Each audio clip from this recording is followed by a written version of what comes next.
दिल ना लागे रे पगली, दिन रात तोर सुरता आवे।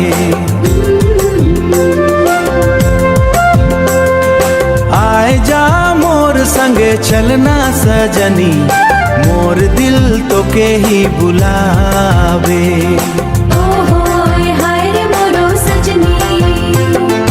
तोर हंसी चांद जैसन लागे,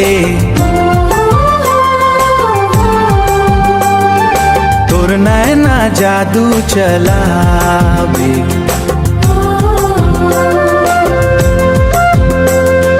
धीरे धीरे बढ़ल प्यार हमर, दिल तोरे नाव गुनगुनावे।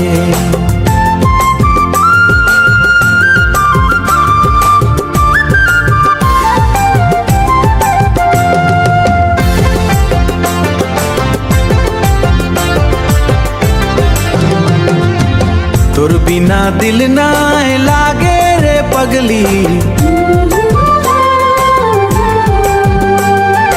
दिन रात तोर सुरता आवे। आए जा मोर संगे चलना सजनी, मोर दिल तो के ही बुलावे।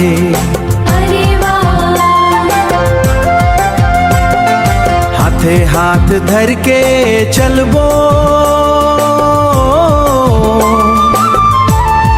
सपना के घर बनाबो।